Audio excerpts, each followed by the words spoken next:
Welcome to mint the right guidance. നമ്മൾ തമ്മിലിൽ കണ്ടില്ലേ, പഠനം നിർത്തണോ?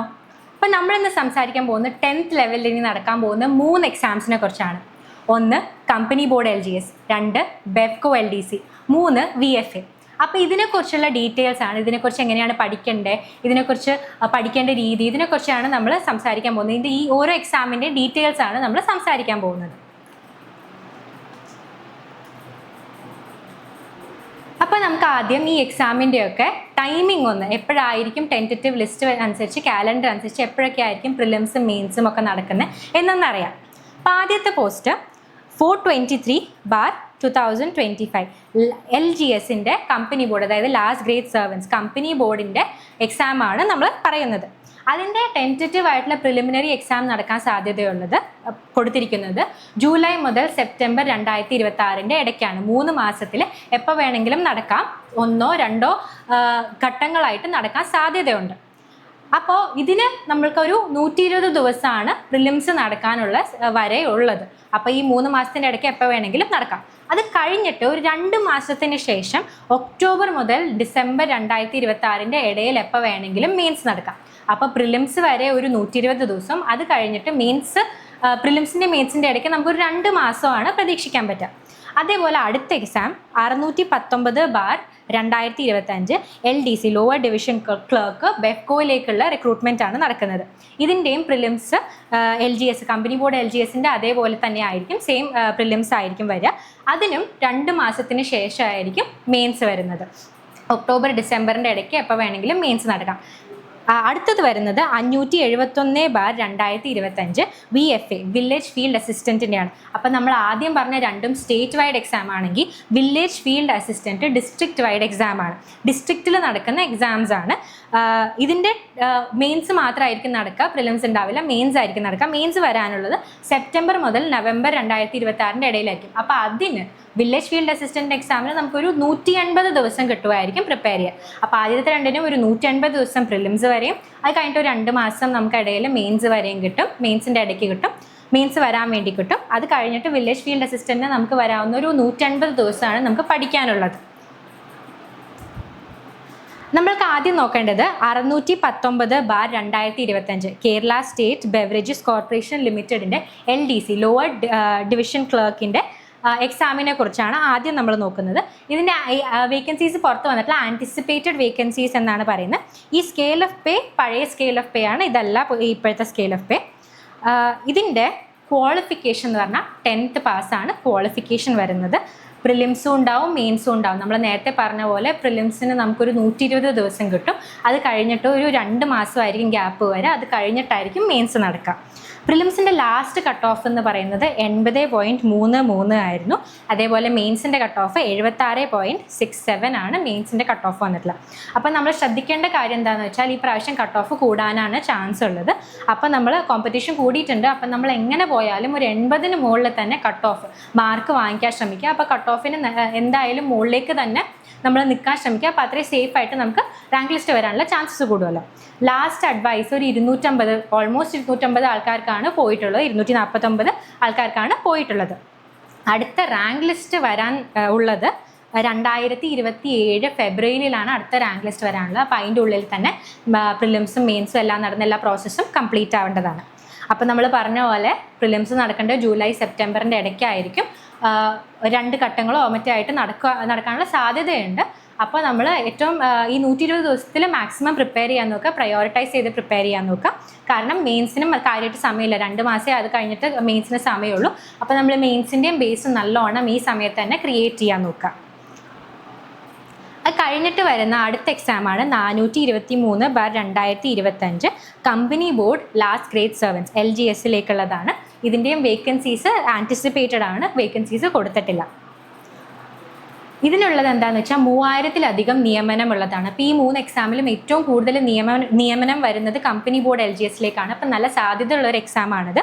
ഇതിൻ്റെ ഏറ്റവും ബെനിഫിഷ്യൽ ആയിട്ട് നമുക്ക് പറയാൻ പറ്റുന്നത് വെച്ചാൽ ഇംഗ്ലീഷും ഇല്ല മലയാളവും ഇല്ല. അപ്പോൾ കുറേ ആൾക്കാർക്ക് ഇംഗ്ലീഷും മലയാളവും എക്സാംസിന് പ്രിപ്പയർ ചെയ്യുമ്പോൾ ഭയങ്കര ബുദ്ധിമുട്ടാണ്. അപ്പോൾ ഇംഗ്ലീഷും മലയാളവും ഇല്ലാത്തൊരു എക്സാമാണ് കമ്പനി ബോർഡ് LGS. ഇതിൻ്റെ അകത്ത് മാർക്ക് ഡിസ്ട്രിബ്യൂഷൻ വരണം എങ്ങനെയാണെന്ന് വെച്ചാൽ 80 മാർക്സ് GKയ്ക്കും 20 മാർക്സ് മാത്സിനും ആയിരിക്കും കൊടുക്കുക. അപ്പോൾ ആ 2 സബ്ജക്റ്റും നമ്മൾ നല്ലോണം പഠിക്കുകയാണെന്നുണ്ടെങ്കിൽ നമുക്ക് റാങ്ക് ലിസ്റ്റ് കയറാനുള്ള ചാൻസ് നല്ലോണം കൂടുതലായിരിക്കും.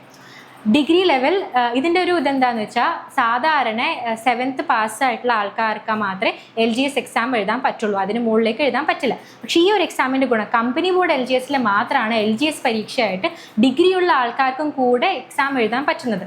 അപ്പോൾ നമ്മളൊരു കാര്യം അറിയേണ്ടത് എന്താണെന്ന് വെച്ചാൽ ഡിഗ്രി ലെവൽ ആൾക്കാർക്കും കൂടെ എഴുതാൻ പറ്റുമ്പോൾ ആൾക്കാരുടെ എണ്ണവും കൂടും, കോമ്പറ്റീഷനും കൂടും. അപ്പോൾ നമ്മൾ ഈ കമ്പനി ബോർഡ് LGSന് പ്രിപ്പയർ ചെയ്യുമ്പോൾ നമ്മൾ അത്രയും നന്നായിട്ട് ഫോക്കസ് ചെയ്തിട്ട് വേണം പ്രിപ്പയർ ചെയ്യാൻ. അപ്പോൾ ഈ ഉള്ള 120 ദിവസത്തിൽ നമ്മൾ പ്രയോറിറ്റൈസ് ചെയ്ത് നമ്മൾ ഉള്ള ടോപ്പിക്സ് തന്നെ നല്ലോണം റിവൈസ് ചെയ്ത് തന്നെ പഠിക്കുകയാണെന്നുണ്ടെങ്കിൽ നമുക്ക് റാങ്ക് ലിസ്റ്റിൽ കയറാനുള്ള ചാൻസ് കൂടുതലാണ്.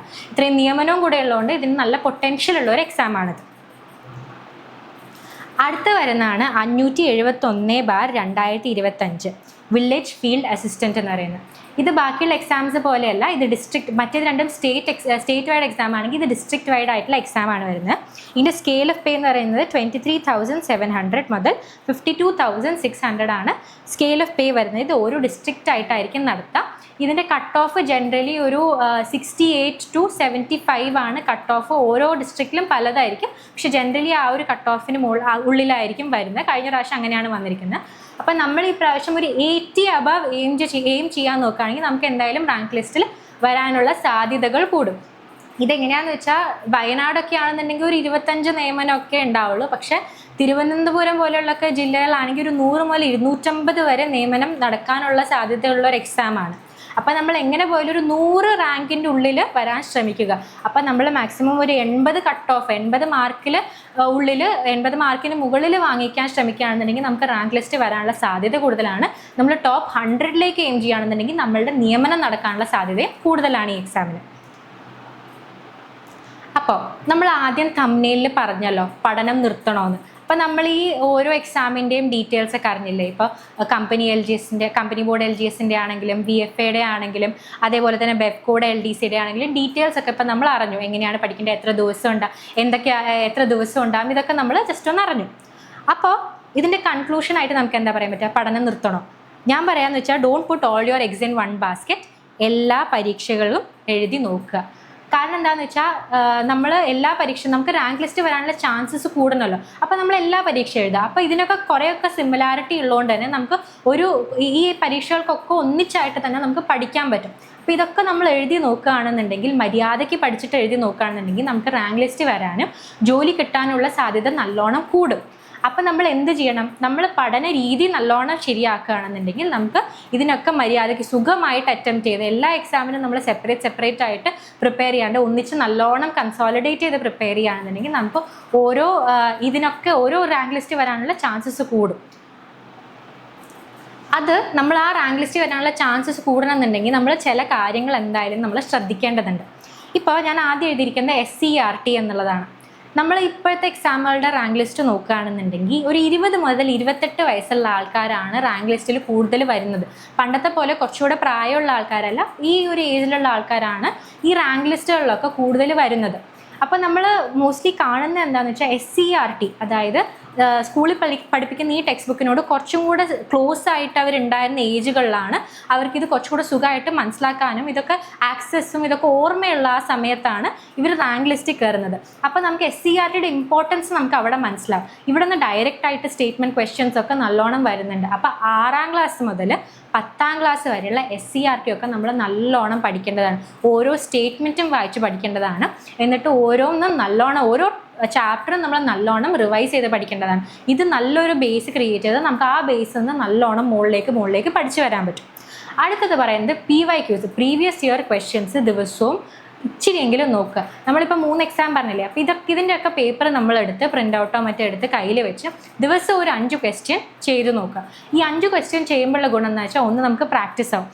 എങ്ങനെയാണ് നമ്മളുടെ ചിന്ത പോകേണ്ടത് എങ്ങനെയാണ് എന്നുള്ളൊരു ഐഡിയ നമുക്ക് കിട്ടും.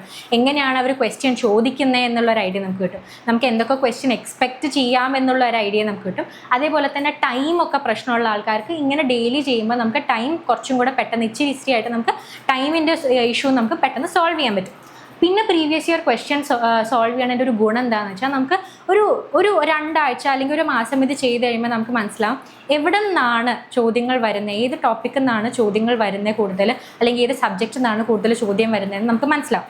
അപ്പോൾ നമുക്ക് ആ ടോപ്പിക്ക് പോയി SCERT പോയി നോക്കി ആ ഭാഗങ്ങൾ കുറച്ചും കൂടെ നന്നായിട്ട് റിവൈസ് ചെയ്ത് നമുക്ക് സ്പെസിഫിക് ആയിട്ട് ഇതൊക്കെ നമ്മൾ തലയിൽ കയറും. അപ്പം നമുക്ക് ആ ചോദ്യങ്ങൾ തന്നെ ഇവർ റിപ്പീറ്റ് ചെയ്യണ കുറേ ചോദ്യങ്ങളുണ്ടാവും, റിപ്പീറ്റ് ചെയ്യുന്ന ടോപ്പിക്സ് ഉണ്ടാവും. അത് എക്സാമിന് വരുമ്പോൾ നമുക്ക് ഭയങ്കര ഈസി ആയിട്ട് അത് ക്രാക്ക് ചെയ്യാൻ പറ്റും. അപ്പം നമ്മൾ PYQs ചെയ്തിട്ട് അതിനെ നമ്മൾ ഉള്ള പോർഷൻ അല്ലെങ്കിൽ ഉള്ള ബുക്സ് വെച്ചിട്ട് ലിങ്ക് ചെയ്ത് പഠിക്കുകയാണെന്നുണ്ടെങ്കിൽ നമുക്ക് കുറേയും കൂടെ നന്നായിട്ട് ആ എക്സാമിന് പ്രയോറിറ്റൈസ് ചെയ്ത് പഠിക്കാൻ പറ്റും. അതേപോലെ തന്നെയാണ് കറൻറ്റ് അഫെയർസ്. ഇപ്പോൾ നമ്മൾ കറൻറ്റ് അഫെയർസ് പഠിക്കേണ്ട രീതി എന്താ വെച്ചാൽ, ഇപ്പോൾ നമ്മളൊരു സ്റ്റാറ്റിക് ആയിട്ടുള്ള ടോപ്പിക്ക് പഠിക്കുക, ഇപ്പോൾ SCERTയുടെ ടോപ്പിക്ക് പഠിക്കുകയാണെന്നുണ്ടെങ്കിൽ നമ്മൾ അതിൻ്റെ തന്നെ കറൻറ്റ് അഫെയർസ് ഉണ്ടോ, അല്ലെങ്കിൽ ഇപ്പോൾ കറൻറ്റ് അഫെയർസ് വായിച്ചിട്ട് ഇപ്പോൾ ന്യൂസ് പേപ്പർ വായിക്കുകയാണെന്നുണ്ടെങ്കിൽ അതിൻ്റെ അകത്ത് നിന്ന് എന്തെങ്കിലും സ്റ്റാറ്റിക് ടോപ്പിക് ഉണ്ടോ, ഇതൊക്കെ നമ്മൾ ലിങ്ക് ചെയ്ത് പഠിക്കുകയാണെന്നുണ്ടെങ്കിൽ നമുക്ക് ഈ കറൻറ്റ് അഫെയർസ് മനസ്സിലാക്കാനും ഓർമ്മ നിൽക്കാനുള്ള സാധ്യത കൂടും. അപ്പോൾ നമ്മൾ കറൻറ്റ് അഫെയർസ് എന്തായാലും ഒരു ഇമ്പോർട്ടൻറ്റ് പോർഷൻ ആയിട്ട് തന്നെ വെക്കണം. ആൻഡ് അതിനെ നമ്മൾ ഈ പ്രീവിയസ് ഇയർ ക്വസ്റ്റ്യൻസ് ആയിട്ടും SCERT ആയിട്ടൊക്കെ ലിങ്ക് ചെയ്ത് പഠിക്കും. ഇതൊന്നും സെപ്പറേറ്റ് സൈലോകൾ പോലെ ഓരോ ഭാഗമായിട്ട് പഠിക്കാണ്ട് ഇതൊക്കെ ലിങ്ക് ചെയ്ത് പഠിക്കാൻ നോക്കുക. അവസാനം നോക്കേണ്ട ഇമ്പോർട്ടൻറ്റ് ഏരിയാസ് ആണ്. ഇപ്പോൾ എല്ലാ സബ്ജക്റ്റിനും ഒരേപോലെ നമ്മൾ ഇമ്പോർട്ടൻസ് കൊടുക്കേണ്ട ആവശ്യമില്ല. ചില സബ്ജക്ട്സിൽ നിന്ന് കൂടുതൽ ക്വസ്റ്റ്യൻസ് വരും, കൂടുതൽ ഡിഫിക്കൽട്ട് ആയിട്ടുള്ള ക്വസ്റ്റ്യൻസ് വരും. ചില സബ്ജക്ട്സിൽ നിന്ന് ചിലപ്പോൾ ഭയങ്കര സിമ്പിളായിട്ട് റിപ്പീറ്റഡ് ആയിട്ടുള്ള ക്വസ്റ്റ്യൻസ് ഒക്കെയാണ് വരിക. പിന്നെ ഇപ്പം നല്ലോണം ക്വസ്റ്റ്യൻസ് വരുന്നൊരു സബ്ജക്റ്റ് ആണെങ്കിൽ തന്നെ ആ സബ്ജക്റ്റിൻ്റെ ചില ടോപ്പിക്കിൽ നിന്നായിരിക്കും കൂടുതൽ ക്വസ്റ്റ്യൻ വരുന്നത്. അപ്പോൾ ആ ടോപ്പിക്കിൽ നമ്മൾ ഫോക്കസ് ചെയ്ത് പഠിച്ചാലും മതി. അപ്പോൾ ഇതൊക്കെ അറിയണമെന്നുണ്ടെങ്കിൽ നമ്മൾ അഗൈൻ പ്രീവിയസ് ഇയർ ക്വസ്റ്റ്യൻസ് ആയിട്ട് ഇതിനെ ലിങ്ക് ചെയ്യണം. എന്നിട്ട് അവിടെ നിന്നുള്ള ഇമ്പോർട്ടൻറ്റ് ടോപ്പിക്സ് എടുത്തിട്ട് ആ ടോപ്പിക്സ് കൃത്യമായിട്ട് പഠിക്കണം. റിപ്പീറ്റഡ് ക്വസ്റ്റ്യൻസ് നോക്കണം. എന്നിട്ട് ആ റിപ്പീറ്റഡ് ക്വസ്റ്റ്യൻസിൻ്റെ ഒരു ഭാഗമൊക്കെ എടുത്തിട്ട് അതിനെ റിസർച്ച് ചെയ്ത് അതിനെക്കുറിച്ച് പഠിക്കുക.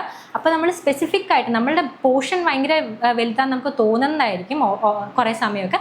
ആ പോർഷൻ ആക്ച്വലി ഭയങ്കര ചെറുതാണ്. നമ്മൾ അത് വീണ്ടും ആ പ്രീവിയസ് ഇയർ ക്വസ്റ്റ്യൻ അനലൈസ് ചെയ്ത് കഴിഞ്ഞാൽ നമുക്ക് മനസ്സിലാവും ചോദിക്കുന്ന സ്ഥലങ്ങൾ ആക്ച്വലി വളരെ കുറവാണ്. അപ്പോൾ ആ സ്ഥലങ്ങൾ നമ്മൾ പ്രയോറിറ്റൈസ് ചെയ്യുകയാണെങ്കിൽ ഈ 120 ദിവസം അല്ലെങ്കിൽ വില്ലേജ് ഫീൽഡ് അസിസ്റ്റൻറ്റിനാണെങ്കിൽ 150 ദിവസം കൊണ്ട് നമുക്ക് സുഖമായിട്ട് ഇതൊക്കെ പഠിച്ചെടുക്കാവുന്നതാണ്.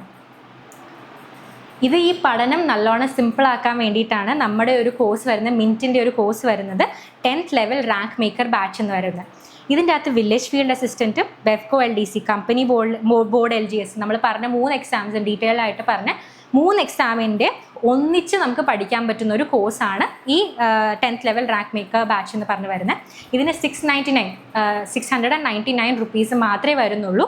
ഇതിൽ നമ്മൾ 220 hours ഓഫ് ലൈവ് ക്ലാസ്സസും റെക്കോർഡഡ് ക്ലാസ്സസും അവൈലബിൾ ആണ്. അപ്പോൾ നിങ്ങൾക്ക് വേണമെങ്കിൽ നിങ്ങളുടെ സമയം കിട്ടുന്ന അനുസരിച്ചിട്ട് നിങ്ങൾക്ക് ഇത് പഠിക്കാൻ പറ്റുന്നതാണ്. അതിൻ്റെ കൂടാണ്ട് ടെസ്റ്റ് സീരീസും ഉണ്ട്, ബുക്സും ഉണ്ട്, മെൻറ്റർഷിപ്പും കൊടുക്കുന്നുണ്ട്, ക്ലാസ് നോട്ട്സും പ്രിൻറ്റബിൾ ആയിട്ടുള്ള ക്ലാസ് നോട്ട്സും ഒക്കെ ഇതിൻ്റെ അകത്ത് അവൈലബിൾ ആണ്.